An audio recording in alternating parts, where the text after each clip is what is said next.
श्री सद्गुरु महाराज की जय। महर्षि संत सेवी प्रवचन पीयूष से। कबीर दर्शन साधु के बड़ भागे दर्शाए। समवेत समादरणीय सज्जन वृंद, आदरणीय माताओं एवं करुणामयी बहनों, जब हम वकील साहब को देखते हैं तो मन में मुकदमे, गवाह और कचहरी की याद आती है। जब हम डॉक्टर साहब को देखते हैं तो रोगी और डिस्पेंसरी की याद आती है। जब हम प्रोफेसर साहब को देखते हैं तो विद्यालय और विद्वानों की याद आती है। जब हम पादरी साहब को देखते हैं तो प्रेयर, बाइबल और गिरिजा की याद आती है। जब हम मुल्ला साहब को देखते हैं तो नमाज, मस्जिद और कुरान की याद आती है। जब हम पंडित जी को देखते हैं तो पूजा, मंदिर और पुराण की याद आती है। किंतु जब हम साधु संतों के दर्शन करते हैं तब क्या याद आता है? इसका उत्तर संत कबीर साहब ने दिया है। कबीर दर्शन साधु के साहब आवे याद, लेखा की वाही घड़ी बाकी के दिन बाद। अर्थात जब संत के दर्शन होते हैं तो परम प्रभु परमात्मा की याद आती है। जिस क्षण जिस घड़ी याद आती है उसी का हिसाब परमात्मा के दरबार में होता है। उसके बाद के हमारे क्रियाकलाप व्यर्थ के हैं, बाकी के दिन बाद। ऐसा क्यों? इसलिए कि नर्तन की उपयोगिता विषय भोगों की बहुलता में नहीं, भगवत भजन की मादकता में है। प्रभु दर्शन के लिए संतों की देह आरसी का काम करती है। संत कबीर साहब कहते हैं, परम पुरुष की आरसी संतों की ही देह, लखा जो चाहो अलख को इन्हीं में लखी लेह। जिस तरह अपने रूप को हम आईने में देखते हैं उसी तरह परम प्रभु के रूप को हम संतों की देह में देख सकते हैं। पुनः जिज्ञासा होती है, साधु संतों के दर्शन से पारलौकिक लाभ तो होते हैं, लेकिन लौकिक लाभ क्या होता है? इसके उत्तर में संत कबीर साहब कहते हैं, कबीर दर्शन साधु के बड़ भागे दर्शाए, जो होवे सूली सजा कांटे ही टल जाए। अयोध्या जी में एक अच्छे विद्वान साधु थे। वे पीएचडी किए हुए थे। उन्होंने जब हमारे गुरु महाराज की महिमा विभूति के संदर्भ में सुना तो उनकी इच्छा हुई उनके दर्शन की। वे वहाँ से चलते हैं। उस समय ट्रेन में फर्स्ट क्लास, सेकंड क्लास और थर्ड क्लास होते थे। वह सेकंड क्लास में यात्रा कर रहे थे। उसी कंपार्टमेंट में एक नवयुवक अपनी पत्नी के साथ आया। वे दोनों भी इसी कंपार्टमेंट में बैठ गए। गाड़ी खुली, आगे बढ़ी। आगे स्टेशन पर 4-5 व्यक्ति वेशभूषा से तो पढ़े लिखे सज्जन से लगते थे, किंतु ट्रेन खुलते ही उन लोगों ने अपनी दुर्जनता का परिचय देना आरंभ किया। उस नवयुवक की पत्नी के साथ छेड़खानी शुरू की। उसके पति ने विरोध किया तो दो दुर्जनों ने उसके पति को पकड़कर पाखाने के घर में बंद कर दिया और उसके पहरे पर बैठ गए।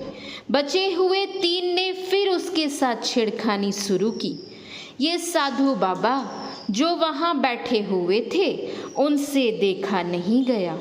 उन्होंने कहा, देखो भाई, तुम लोगों को जो रुपए जेवर लेने हो ले लो, लेकिन इसके साथ इस तरह का दुर्व्यवहार ठीक नहीं। उन लोगों ने कहा, हम लोग तो समझ रहे थे कि आप साधु हैं, इसलिए आपको कुछ नहीं कहा था, किंतु अब तो जो कुछ कहना है आप ही को पहले कहेंगे, फिर उसको। इतना कह उन लोगों ने साधु बाबा को गाड़ी से बाहर फेंक दिया। रात का समय था। जब वे गाड़ी से फेंके जा रहे थे, उन्होंने मन ही मन कहा, सुना था संतों के दर्शन से सूली की सजा कांटे पर ही टल जाती है, और मैं तो संत दर्शन के लिए जा ही रहा हूँ कि मेरी यह दुर्गति।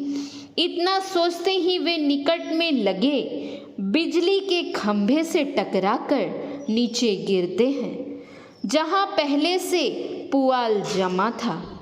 साधु बाबा को गाड़ी से गिरते हुए गार्ड साहब ने देखा।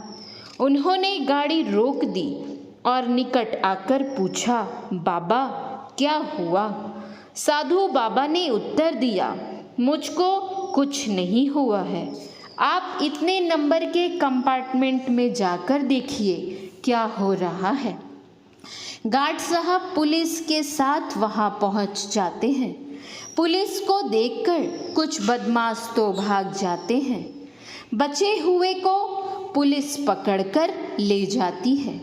साधु बाबा जब हमारे गुरुदेव के दर्शनार्थ भागलपुर कुप्पा घाट आश्रम पहुंचते हैं, उस समय परम पूज्य गुरुदेव महाराज का प्रवचन हो रहा था और वे प्रवचन के क्रम में कह रहे थे, कबीर दर्शन साधु के बड़ भागे दर्शाए, जो होवे सूली सजा कांटे ही टल जाए, जाको राखे साइया मारी सके नहीं कोई,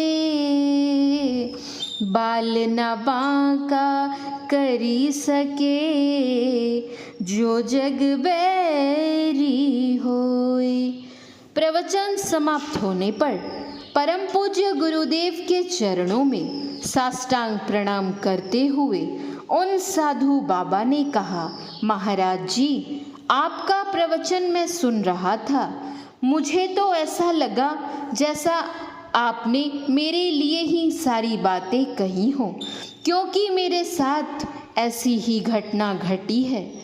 संत गरीब दास जी ने इसका बड़ा ही स्पष्टीकरण किया है कि ये संत साधु लोग कैसे क्या होते हैं। वे कहते हैं, साहब से सतगुरु भय, सतगुरु से भय साध, ये तीनों अंग एक है, गति कछु अगम अगाध।